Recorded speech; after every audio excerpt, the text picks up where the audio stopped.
from WIAT 42 News with coverage you can count on.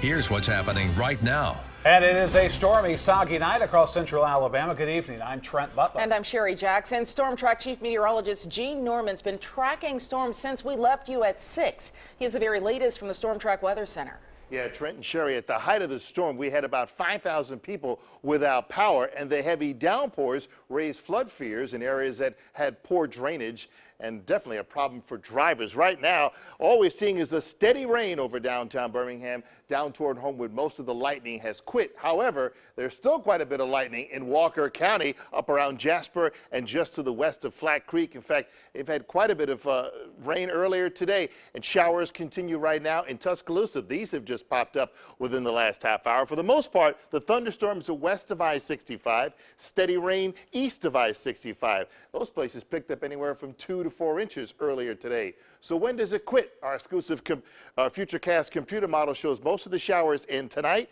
but in the morning you could still wake up to a little bit of light rain, low clouds and fog.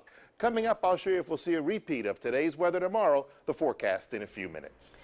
Tonight, another threat of a wild animal roaming a neighborhood. Last night, we told you about a rabid bobcat threatening Lincoln. And now, as WIAT 42 News reporter Lillian Lalo explains, coyotes have been spotted in Mountain Brook. Well, Trent and Sherry, one mother was startled when she came face to face with a coyote while on her morning walk with her children and small dog. She didn't want to talk on camera, but WIAT decided to investigate. It didn't take long for our cameras to see exactly what she was talking about. This is a coyote, specifically a suburban coyote who's not very afraid of our cameras. He frequents this grassy area on the Lewis's property off of Weatherton Drive in Mountain Brook. Jenny Lewis has lived in this house for 60 years. You know, we didn't start seeing them until recently. Still, she sees this guy and his family multiple times a week. Maybe not every day, but every other day. Philip and Donna Triantos say they see coyotes constantly. They found this one dead in their yard a few weeks ago. I don't know if it had rabies or not, but that's another concern because they can carry rabies. They've seen 5 or 6 in the past few weeks, and that doesn't include puppies. It's a problem. I mean, they really need to do something about it. Bill Lamb with Vulcan Park Animal Care says he isn't surprised that people in suburban areas are seeing more coyotes than usual. He says coyotes have always been in the area. We're just now seeing them because of land clearing and housing development. We're forcing them out more and more in the open, and so our perception is that we're seeing more. The reality is there's no more than there has been. We're just seeing them more often. That's no comfort to the Triantos, who have a small dog and children. They're definitely not afraid. They're not afraid because I've been outside and they've just stood there looking at me. Lamb says the best thing to do to protect your animal is to keep them inside, especially small animals during dusk and dawn. And it is prudent to make sure that your pets are current, particularly on their rabies vaccine, for that extra sense of protection. Now, we contacted Mountain Brook Animal Control, but they've yet to return our calls. Now, Bill Lamb says the best thing to do if you feel threatened or scared of a coyote is to keep pepper spray with you, but usually they will not approach humans. Lillian Lalo, WIAT 42 News, coverage you can count on. A gruesome discovery for a train conductor just northwest of downtown Birmingham. Early this evening, he spotted a body in a ditch as his train was rolling by. WIAT 42 News reporter Natalie Tejeda was there as the man's body was recovered. And Natalie joins us now in the newsroom with a story. Natalie. That's right, Trent. This story was breaking news at 6. But before we get to that story, we're getting some breaking news right now. Our India Mall over here on our assignment desk, she's been making some calls on this. We're getting reports of a shooting in the 200 block of 4th Terrace North. We're getting reports that a man could have possibly been shot in the chest. We do have a crew headed that way, so hopefully we'll get more on that breaking news for you a little bit further on in the newscast. But on that breaking news from earlier, I spoke with the coroner, and he told me he didn't think that this would end up being a foul play investigation. Instead, he tells me he's leaning towards ruling this as a tragic accident. Now, although we were kept far back from where the man was found, investigators say he was lying in a ditch near the train tracks. Deputy Coroner Chris Moore estimates the ditch to be about 15 feet deep and very steep. He believes the man may have been trying to cross when he slipped and fell. Well, it looked like he had a little bit of a rash, what I would call road rash, on the back of his head and the upper part of his buttocks, like he had lost his footing on those rocks that you commonly see on tracks and just slid down the ravine. Investigators believe the man may have been in the ravine for a few days before being discovered, but all this information is preliminary at this time. I'm told that before they can make a final ruling on the cause and time of death, they're going to have to do a full autopsy and toxicology. And tests, of course, will have to be done by the coroner. And of course, we'll also have much more on that breaking news for you, hopefully a little bit later in the newscast, and of course on WIAT.com as well. In the newsroom, Natalie Tedda, WIAT 42 News, coverage you can count on. A robbery suspect is dead tonight after a standoff in Calhoun County. A woman there says she interrupted a burglary at her home in Alexandria this morning. The man police identify as 40-year-old Michael Bresley took off from the scene and was later spotted near Coldwater. He ran into the woods along Highway 78 with a woman police say was also involved in the burglary. We are now, also as part of this investigation, have learned that these people are going to be suspects in a number of other burglaries as well. Calhoun County Sheriff Larry Amerson says during negotiations, the suspect pointed a gun at himself and shots were fired. That woman was safely taken into custody. I attended a vigil tonight for a man of faith killed in George Ward Park over a deadly weekend in Birmingham.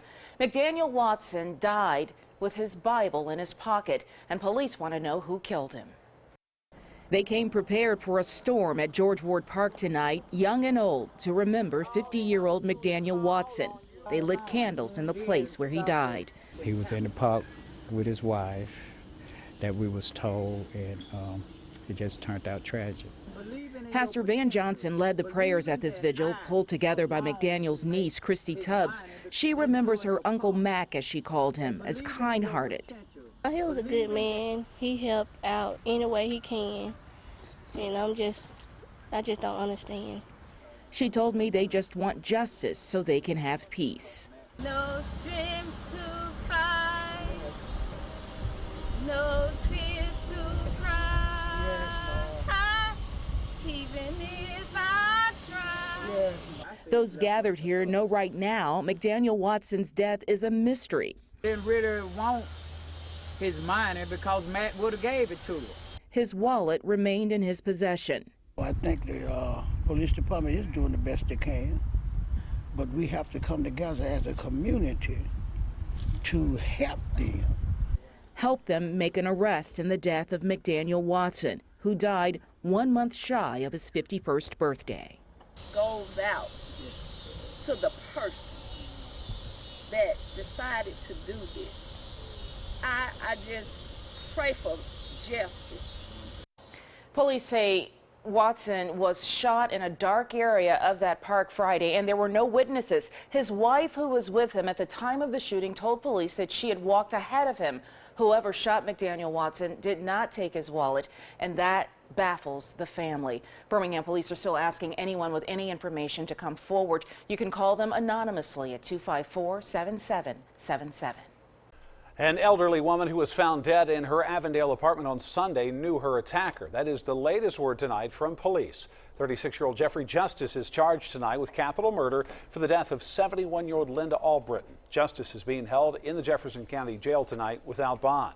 Police say Justice broke into Albritton's Avondale apartment and stabbed her to death. Then they say he stole her car. According to investigators, when officers tracked him down, he had Albritton's car keys on him. A Tuscaloosa woman convicted of murdering her ex-husband is hoping to get a new trial. Tracey Grissom has been sentenced to 25 years in prison for killing Hunter Grissom in cold blood. But her closest supporters think the sentence is unfair. Lauren Richards says long before the shooting, she noticed bruises on Tracey Grissom's body and took pictures. I said, Tracey, you may have terrible luck, but nobody is so unlucky that they tripped, fell down the stairs, and hit their face on a baseball in your eye socket. So don't give me a lame excuse. You don't have to give me any excuse, but let's take a picture. Grissom's attorneys say they are looking at their client's numerous medical issues for a reason for her to be allowed out on bond. The family of a child who died in an accident at the Birmingham Shuttlesworth International Airport says they forgive those responsible for his death.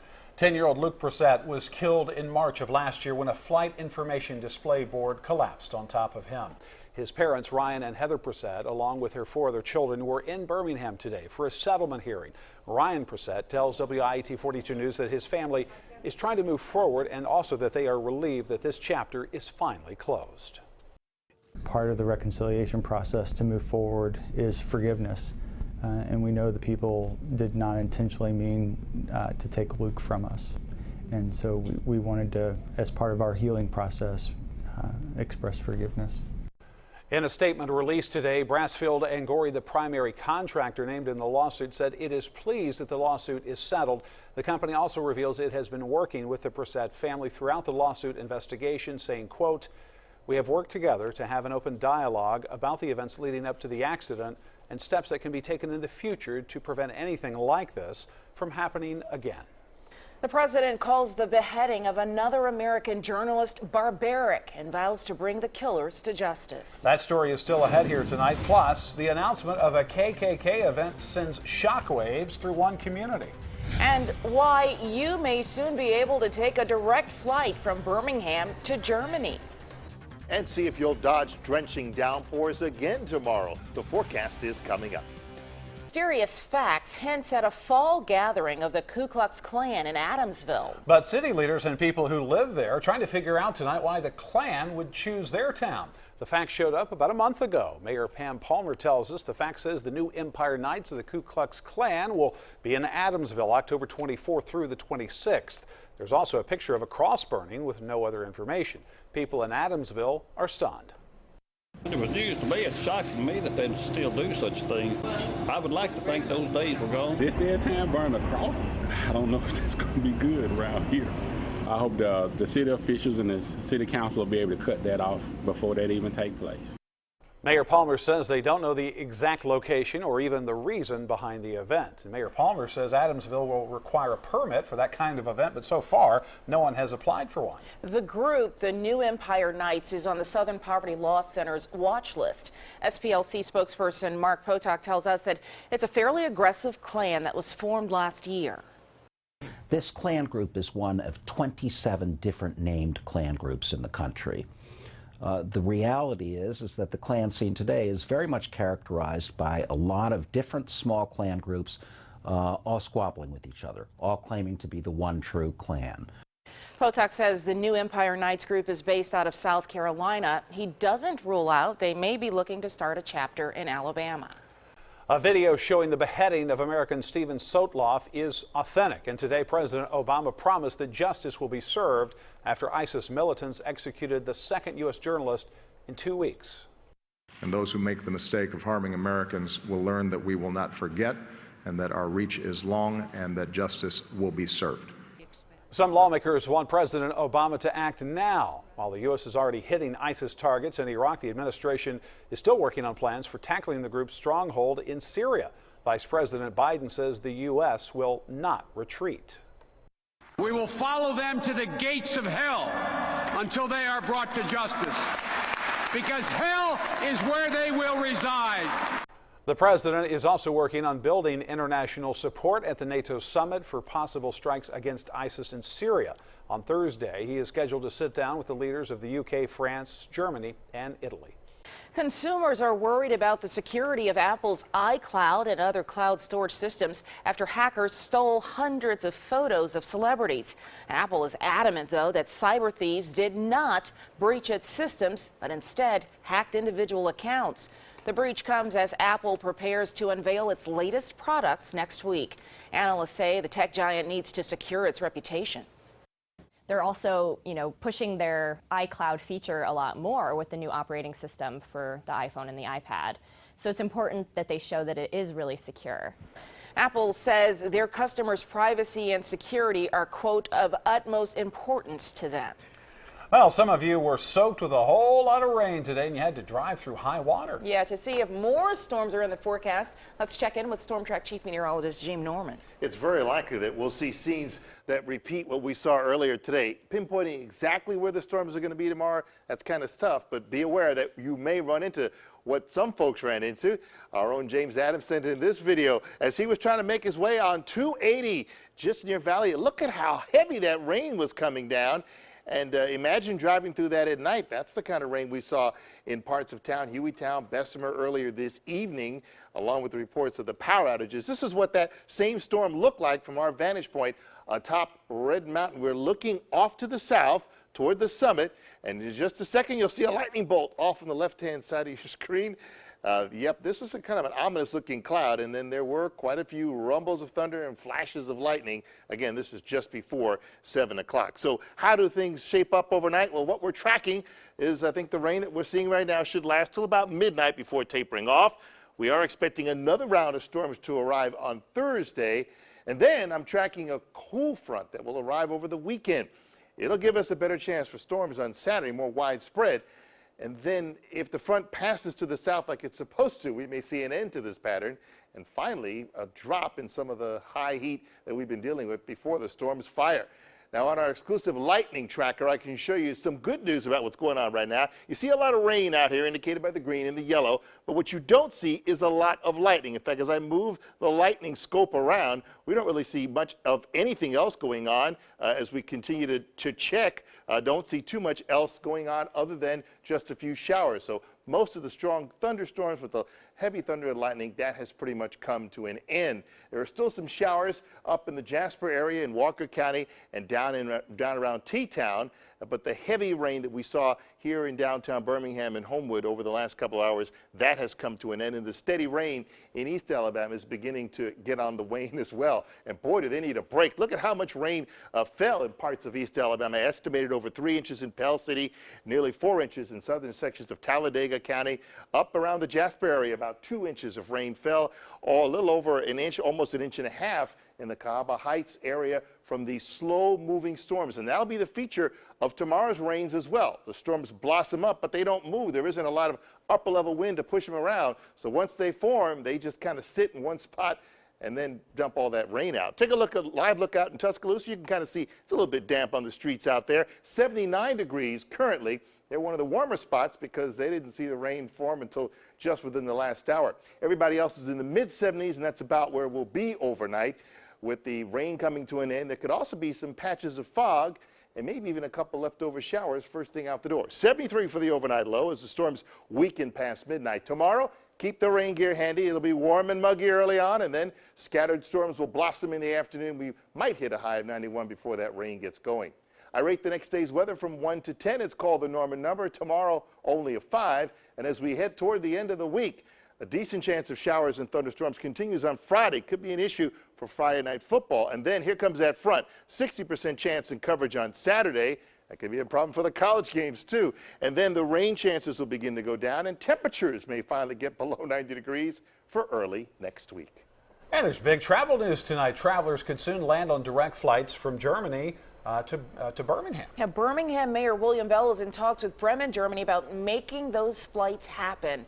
Bremen is the site of a major Mercedes manufacturer, and many of the company's engineers make frequent trips between that plant and the one in Vance, Alabama. Mayor Bell says the direct flights would open Birmingham up to more business opportunities with other European markets. Coming up next, we're going to Tuscaloosa for Alabama's football practice. Nick Saban stresses the importance of routine. We'll explain coming up in sports.